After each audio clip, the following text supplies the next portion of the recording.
Greetings, discombobulated here. I had taken a job shoveling snow when I first got fired, and they say that Utah has the greatest snow on earth. And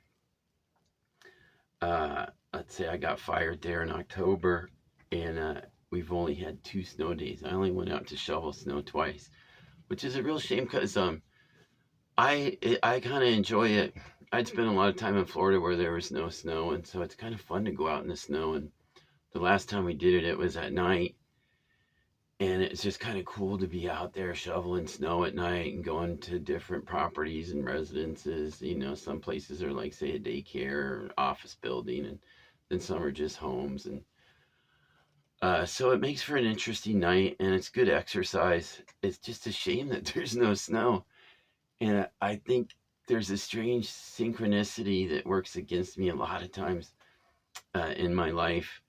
Just to give another example, I don't know if anybody's ever heard about palmetto berries. They're supposed to be good for your prostate. And there in Florida, there was a couple years where people were picking palmetto berries and making a killing. Like the price per pound was really off the chart. And then the year I tried it, the price was really down. And then I went out to the place where you sell them there in Immokalee, Florida. And it was primarily a Mexican operation or thing. And they did not like to see me out there at all. I got like really, it was really uncomfortable showing up to sell palmetto berries. The Mexicans just did not want me there. And that's not the first time I've ran into that type of deal with Spanish people. Uh, but anyways, I don't want to get too sidetracked there. Uh, um, there's an F-35 coming over from Hill Air Force Base, and it's an incredible airplane, incredible jet. I love to watch them coming out of here. It just like the timing, another synchronicity thing there. It just kind of always seems, when I start to hit the record button, then boom, it's almost like I'm launching them from the base. In fact, I think maybe I am. Like when I push the record button on the phone, they scramble and start launching jets. So if I ever need to defend myself here, all I gotta do is get out my phone and push record, and there will be a sortie of F-35s soon flying out of Hill Air Force Base. So let me see if I can get back on track here. Oh yeah, so the snow shoveling, uh, it's such a bummer because if I could have, combined that, especially with uh, the unemployment that I was getting, I would have actually been doing really well.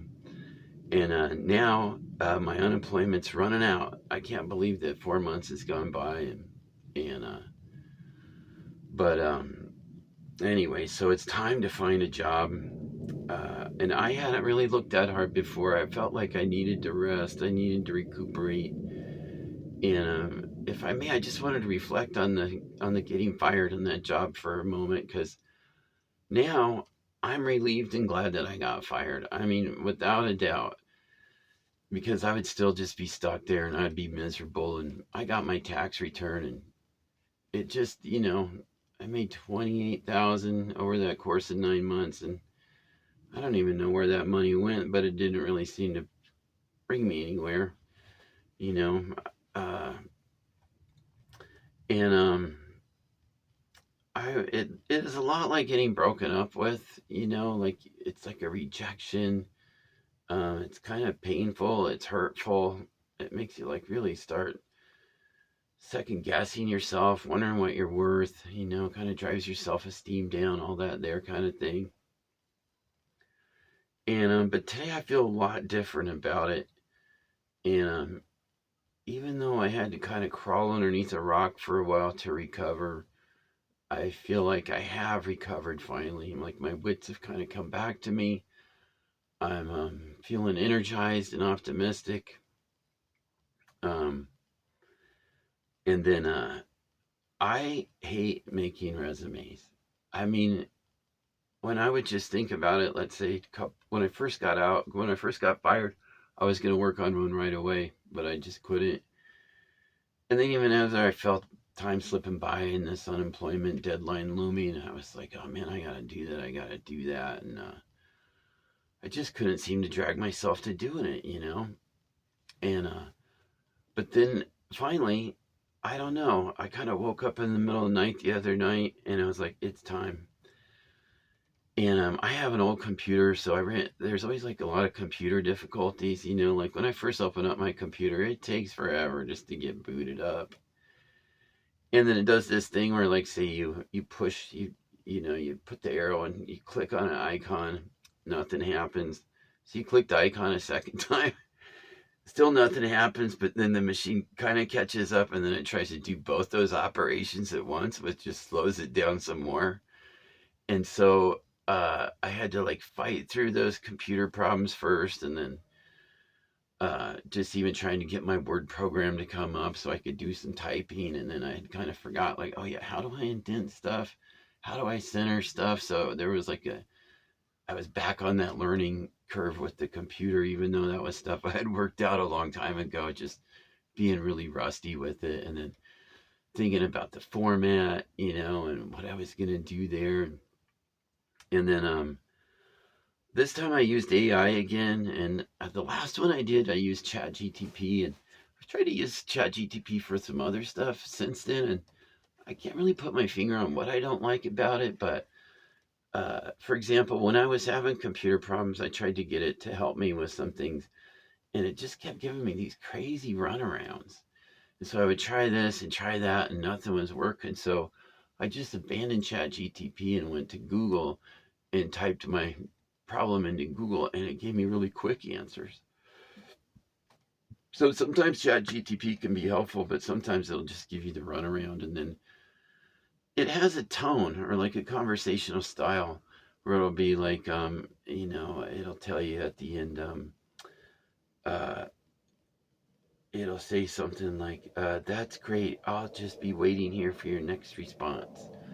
Or it always has this little like wind up phrase that I feel like is completely useless and is like unnecessary, you know.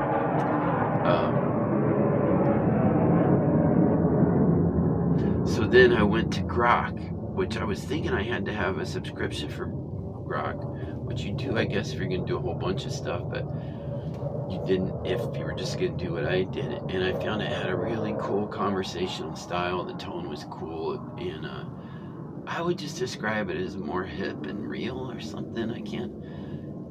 It's like ChatGTP is your grandma, and Grok is more like your cool cousin or something that knows a whole bunch and is super smart. And so I got a great start on the resume.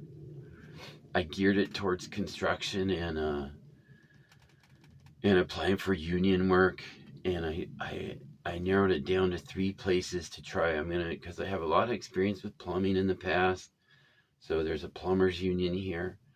I have a lot of experience with carpentry in the past, and there's a carpenters union here. And then I'm pretty sure there's a railroad union here too, or at least some kind of a, you know, a pathway to that I can find. So I think I'm gonna try all 3 of those spots, and it's kind of fun just thinking. Let's just say the railroad thing. I remember one day I was in Salt Lake City and sitting at there was a train crossing that I got stuck there, and they were doing just some sorting out of some cars, and there were some young guys. They were probably like say 25, kind of riding on the back of the car, and I don't like they have a kind of a. They remind me kind of like of Oompa Loompas. They have like a mysterious life. Like you don't know what they're doing, and the caboose is really cool, and you know the engine thing seems really cool, and sometimes you can see the engineer. And I remember as a kid we had trains not too far from my house, and when I would be, you know, sleeping at night or early in the mornings, I could hear the train coming through, and it would blow its whistle, you know, off in the distance. And then sometimes me and my buddies would go up to the train tracks and walk the tracks and kind of out in the country. And once in a while you'd say find a pile of like wheat that had somehow like leaked out of a wheat car or something, you know. And uh, we would put wheat in our mouth and chomp it all up until it became dough.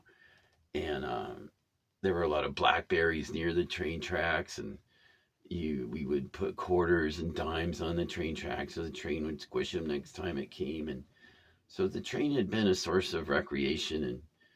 And but I also saw like heavy industry sides. My father worked at a lumber mill there, and sometimes I would go in the lumber mill, and one of the fascinating things there was they had salt tablets on the wall for the workers there, to help kind of replenish their electrolytes and I guess drive their blood pressure up too. I'm not exactly sure how salt tablets are supposed to work on you, but I think it probably wouldn't work for me just because of my blood pressure.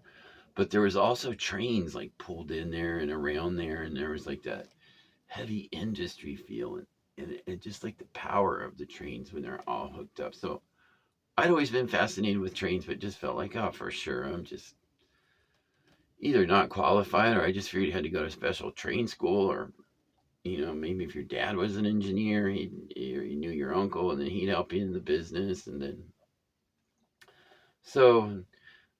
But it always seemed like fun too, and for a brief period of time, I always like imagined building myself a caboose or actually buying an old caboose, moving it to say 5 acres, and turning it into a house. And I have no idea if that would work good or work bad, or I imagine it would be a pretty good house. Maybe not that big, but for me, it'd probably be bigger than my camper.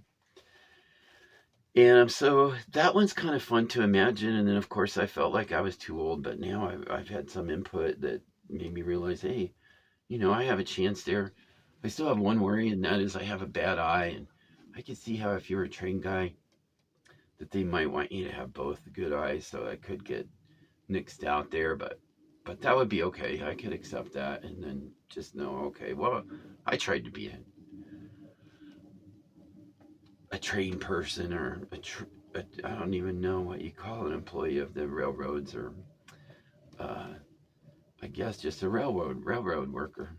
And then I had known one other guy since I'd been here in Florida or Utah, and he was retired from the trains, and when he talked of it, he talked really fondly of it. And I remember feeling envious of him, like, oh wow, he was lucky to spend his life like that and doing that. And so it's always been a kind of a fascinating thing. And then, uh, so I finished my resume this morning, and I I have all the. It's basically this first one I geared towards carpentry because I felt like that was probably my best bet. And then now I'll make one that's geared towards the plumbing.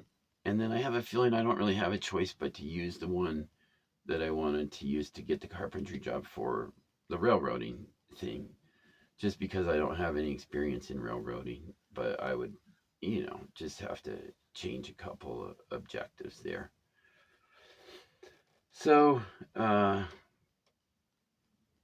so now uh, I'm gonna go Wednesday to try to follow through with the applications and whatnot. And so I feel super excited about it this time. And this time my resume is really strong. I feel like it's really strong.